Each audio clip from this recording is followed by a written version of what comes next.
Bismillahirrahmanirrahim. Salam to everyone. I hope you all are fine. Now, today we will do exercise number 4.3 and question number 3 and 4. In our previous lecture, we have already done question number 1 and 2 based on application of surds. Now you already know that what is meant by surd. Now we further solve the question of addition and subtraction of surd. Now question number 3 is based on addition and subtraction of surd. In question number 3 we have simplify by combining similar terms. Part 1. In part 1 we have square root 45 minus 3 square root 20 plus 4 under root 5। Okay, हमारे पास जो question है वो हमारे पास है simplify by combining similar terms.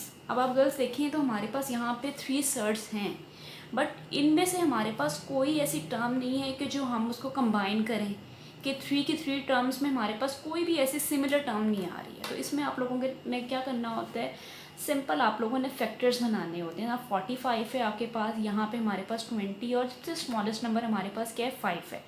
5 हमारे पास 5 के फैक्टर हमारे पास नहीं बनेंगे। डैट्स मीन आप लोगों ने 45 और 20 को 5 में करना है कि आपके पास इनको आपने इससे मल्टीप्लाई करना है कि हमारे पास बीच में क्या आ जाए, सेंटर में हमारे पास 5 की टर्म आ जाए।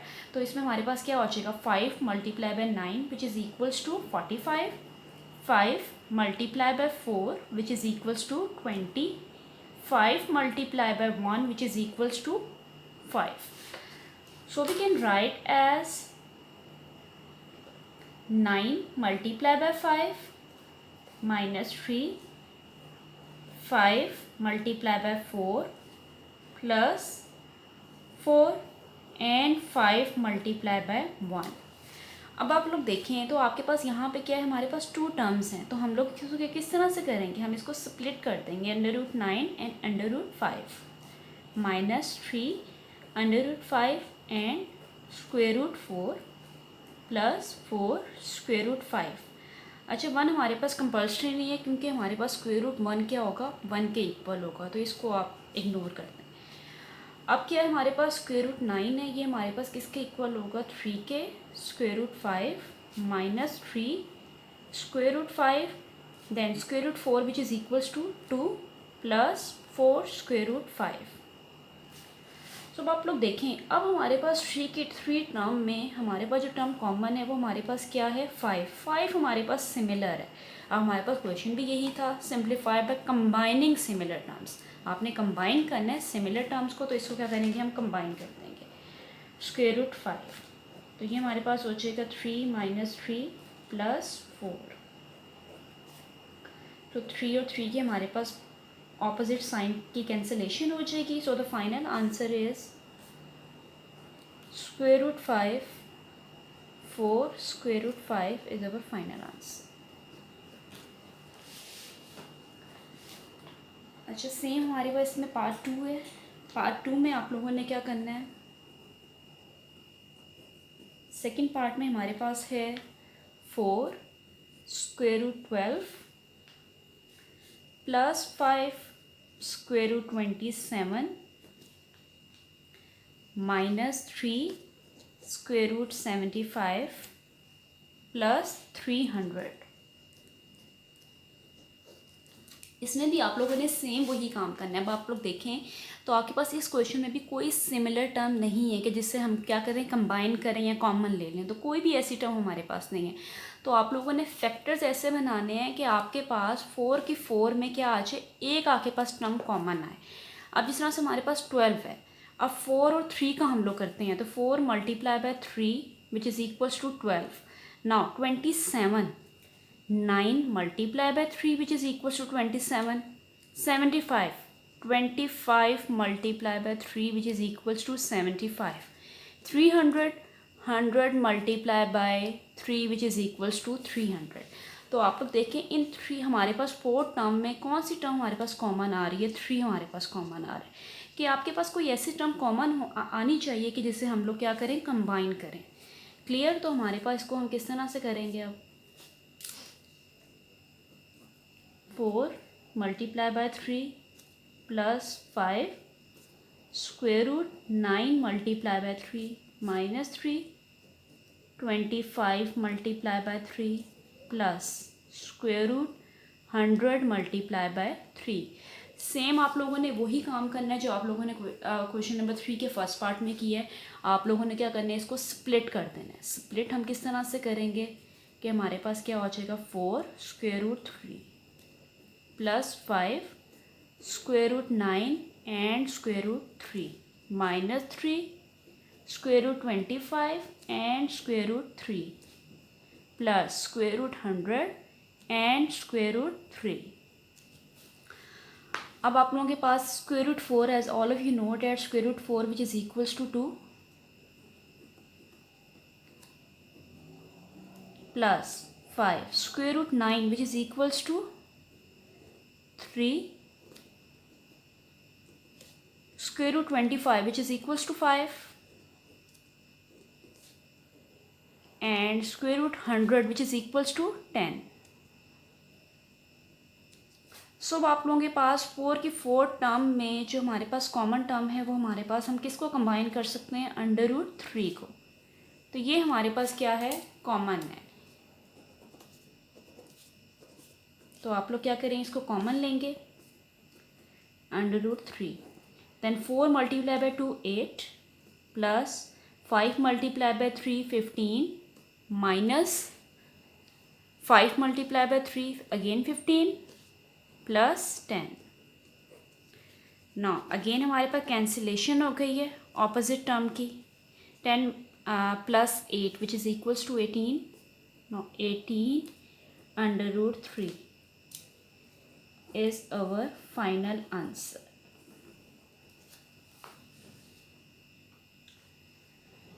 Now in part 3,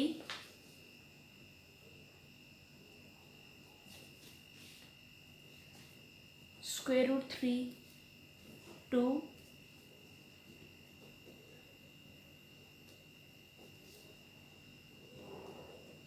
अच्छा जी। अब आप लोग देखें, आप लोगों ने सबसे पहले ब्रैकेट के टर्म को सॉल्व करना होता है। अब ये अंडर रूट 3 तो हमारे पास क्या हो रहा है, इससे मल्टीप्लाई हो रहा है। अभी आप सबसे पहले अपनी ब्रैकेट के टर्म को क्या करेंगे, सॉल्व करेंगे। आपके पास क्वेश्चन क्या था, आपने सिमिलर टर्म को क्या करना है, कंबाइन कर देना है। अच्छा, अब आपके पास इन 2 टर्म्स में सिमिलर टर्म हमारे पास क्या आ रही है, यहाँ पे ऑलरेडी हमारे पास क्या है, अंडर रूट 3। तो हम लोग क्या करेंगे, अंडर रूट 3 तो हमारे पास ऑलरेडी इससे मल्टीप्लाई हो रहा है, और हमारे पास जो नेक्स्ट टर्म है वो क्या है, कॉमन टर्म है, उसको आप लोग लेंगे 2 प्लस 3, क्योंकि यहाँ पे हमने अंडर रूट 3 को कॉमन ले लिया, तो यहाँ पे हमारे पास 2 मल्टीप्लाई बाय अंडर रूट 3 तो सेम यही टर्म आ जाएगी, और 3 मल्टीप्लाई बाय अंडर रूट 3 तो सेम यही टर्म आ जाएगी। अब आप लोगों के पास under root 3 and under root 3, तो अंडर रूट 3 स्क्वेयर हमारे पास स्क्वेयर रूट से कैंसिल हो जाएगी, 2 plus 3 which is equals to 5। Now 5 multiply by 3 which is equals to 15. Now our final answer is 15.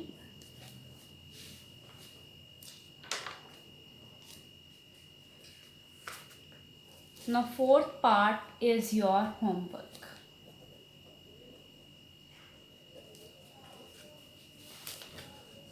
Now move to the next question, question number 4.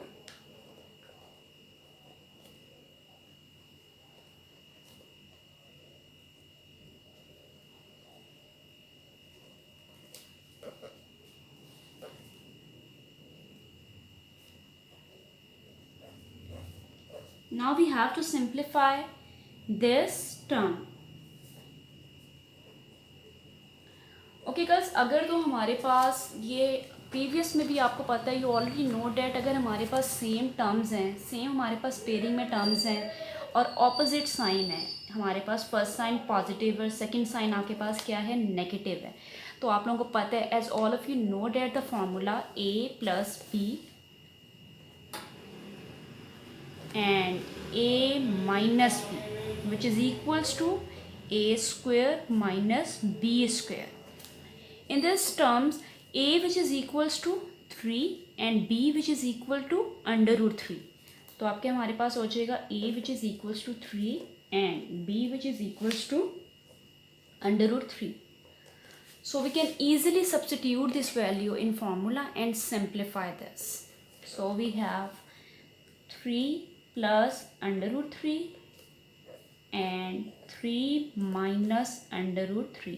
Simple आप लोगों के पास जो formula है उसमें आपने a और b की वैल्यू हो गए सब्सटीट्यूट कर देना है which is equals to a which is equal to 3 square minus b which is equal to under root 3 square.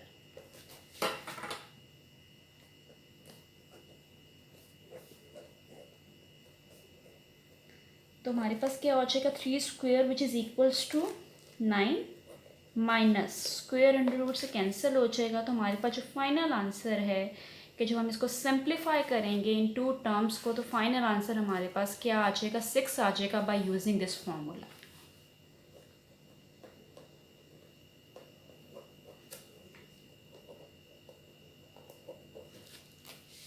Now move to the next part. Second part is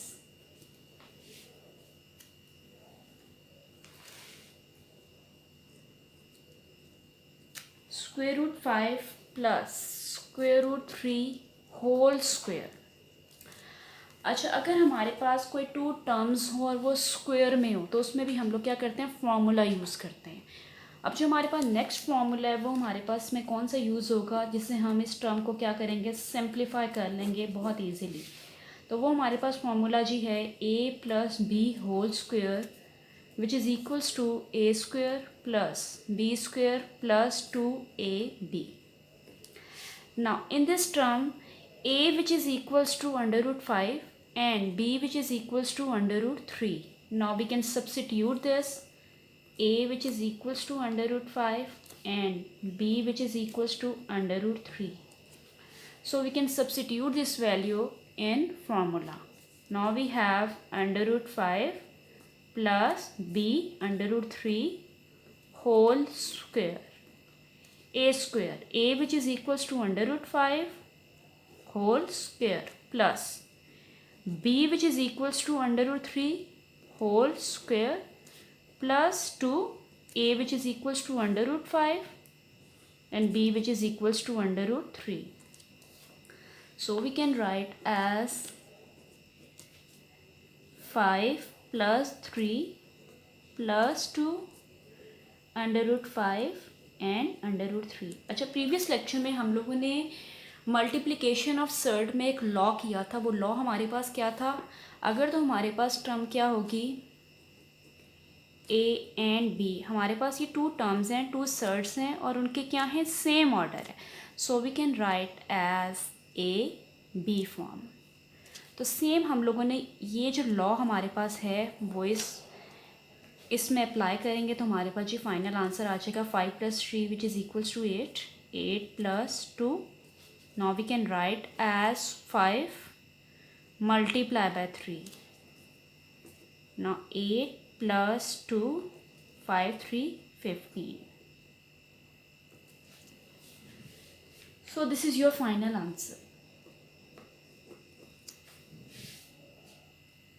Now move to the third part.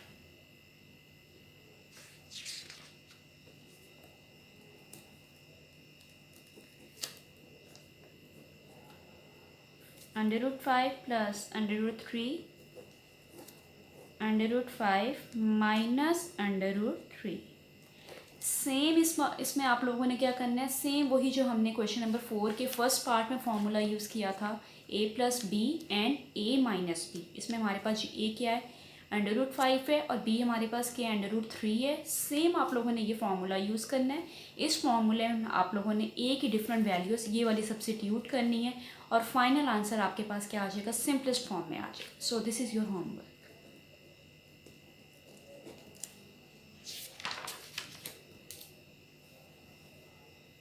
Now in fourth part,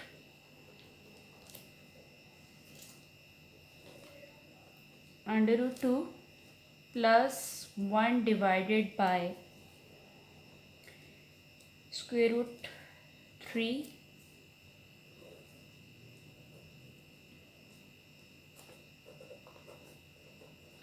अच्छा, इस question में भी आप लोग देखें तो आप लोगों के पास क्या है, सेम हम लोगों के पास टर्म्स आ रही हैं, बट हमारे पास क्या है, ऑपोजिट साइन है।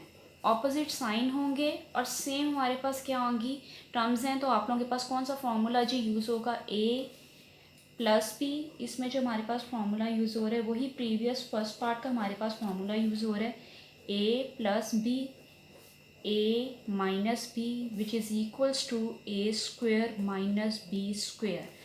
Now in this we have a which is equals to under root 2 and b which is equals to 1 divided by square root 3.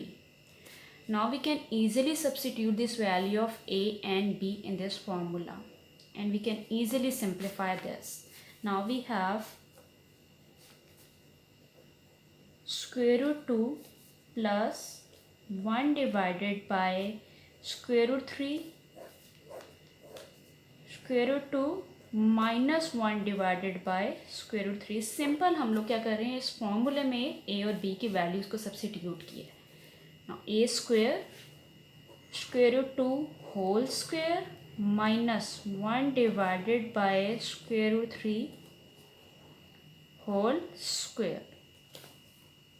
और ये हमारे पास इसकी कैंसिलेशन हो गई, 2 माइनस 1/3. तो यहाँ पे आप लोगों ने क्या करना है, सिंपल हमने एलसीएम ले लेना है.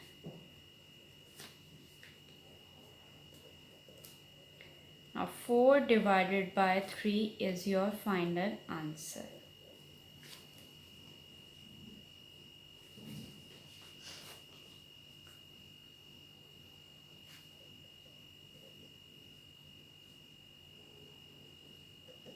Now move to the fifth part.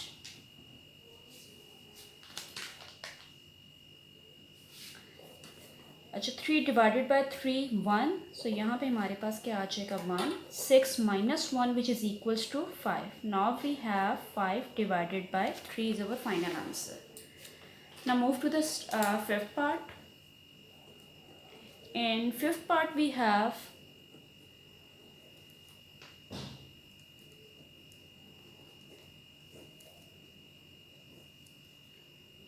इसमें भी आपने सिंपल क्या करना है, फार्मूलाज को यूज़ करना है और इस पूरी जो हमारे पास हैं टर्म्स हैं इनको आपने क्या करना है, सिंप्लीफाई करना है. और इसमें हमारे पास 1 बाय 1 फार्मूलाज यूज़ हो रहे हैं. तो सबसे पहले हमारे पास यहाँ पे क्या है, 4 टर्म्स हैं, 1 2 3 4. आप सबसे पहले क्या करेंगे, इन 2 टर्म्स को सिंप्लीफाई करेंगे, ठीक है. उसके बाद आपने जो इसका आंसर होगा उसके साथ इसको कंबाइन करेंगे. किस तरह से हमारे पास होगा, अब आप यहाँ पे देखें तो यहाँ पे भी हमारे पास क्या है, सेम टर्म्स हैं, ठीक है, ब्रैकेट में और ये ब्रैकेट में सेम हैं, सेम टर्म्स, बट क्या है, ऑपोजिट साइंस, प्लस और माइनस. तो सिंपल आप लोगों ने यही फॉर्मूला यूज़ करना है. इस फॉर्मूले को हम लोग यूज़ करेंगे, a plus B a minus b which is equals to a square minus b square. Now a which is equal to under root x and b which is equal to under root y. अच्छा, ये जो हमारे पास a और b की values हैं वो हमने इस फॉर्मूले में सब्सिट्यूट करनी है. तो हमारे पास जी क्या हो जाएगा, under root x plus under root y under root x minus under root y which is equals to a which is equals to under root x whole square minus b which is equals to under root y whole square. Square की आप लोगों ने cancellation कर देनी है square root से. तो ये हमारे पास जो टर्म आ गई वो क्या है, x माइनस वाई. अब जो हम लोगों ने सॉल्व किया है वो हमने यहाँ से लेके यहाँ तक सॉल्व किया है. उसका आंसर आपके पास क्या है, x माइनस वाई. तो आपने इसकी जगह पे इसकी वैल्यू सब्सिट्यूट कर देनी है. वो हमारे पास क्या आ जाएगी, x माइनस वाई. नेक्स्ट आपके पास है जी x plus y and x square plus y square. अच्छा, अब आप देखें हमारे पास ये भी सेम हमारे पास हैं बट हमारे पास क्या है, साइन डिफरेंट है। तो अगेन आपने फिर अगेन यही फॉर्मूले को यूज़ करना है। अगेन आप इस फॉर्मूले को यूज़ करेंगे तो यहाँ पे हमारे पास जो ए है, ए किसके इक्वल है हमारे पास, यहाँ पे एक्स के इक्वल है। बी हमारे पास किसके इक्वल है जी, वाई के इक्वल है। सिंपल डायरेक्ट यहीं पे मैं सब्स्टिट्यूशन कर रही हूँ क्योंकि ये आपने फार्मूला एक ही दफ़ा लिखना है। तो यहाँ पे आपने क्या करना है, x plus y and x minus y which is equals to a square, a which is equals to x, so x square minus b which is equals to y, so y square. अब आप देखें ये हमने इसको solve किया तो हमारे पास जो आंसर आया वो क्या आया, ये टर्म आई। तो आपने इस पूरी टर्म की जगह पे इसको कर देना है। तो ये हमारे पास ये हो जाएगा x square minus y square. अब जो हमारे पास लास्ट टर्म है वो हमारे पास क्या है, x square plus y square. हमारे पास इस पूरे क्वेश्चन में एक ही फार्मूला यूज़ हो रहा है बट हमने क्या किया, पेयरिंग की है। तो फर्स्ट हमने क्या किया, हमने इन दोनों की पेयरिंग की, हमारे पास जो आंसर आया तो हमने इसके साथ इसको कंबाइन किया। अब जो हमारे पास इसका और इसका आंसर आया वो ये आया x square minus y square. इसके साथ हमने पेयरिंग किसको करना है, लास्ट वाले को पेयर बना देना है। तो यहाँ पे भी अगर आप देखें तो हमारे पास सेम हमारे पास टर्म्स हैं बट हमारे पास क्या है, ऑपोजिट साइन है। तो ये हमारे पास ए किसके इक्वल हो जाएगा, एक्स स्क्वेयर के, और वाई हमारे पास किसके इक्वल हो जाएगा, sorry B which is equals to Y square. So आप लोगों ने क्या करना है, इस फॉर्मूले में इसको सब्स्टिट्यूट कर देना है। सिंपल आप लोगों ने सब्स्टिट्यूशन करनी है। तो ये अगेन हमारे पास क्या हो जाएगा, इसमें आपने सब्स्टिट्यूट करना है। ए आपके पास क्या है, एक्स स्क्वेयर है, प्लस बी हमारे पास किसके इक्वल है जी, वाई स्क्वेयर के, then a which is equal to x square and b which is equals to Y square. अब आपने देखना है ए स्क्वेयर है तो हमारे पास जो ए की वैल्यू है वो हमारे पास क्या, एक्स स्क्वेयर है, x square whole square minus b which is equals to Y square, so y square whole square. So final answer is 2 multiply by 2 4 minus y 4। So final answer is x4 minus 4। तो आप देखें कि हमने कितनी complicated थी हमारे पास term थी, तो हमने उसको सिंप्लीफाई करके तो हमारे पास जो आंसर आया वो हमारे पास क्या आ गया, x4 minus y4। With the help of the formulas we can easily simplify this. I hope you understand all the lecture. Thanks for watching. Allah Hafiz.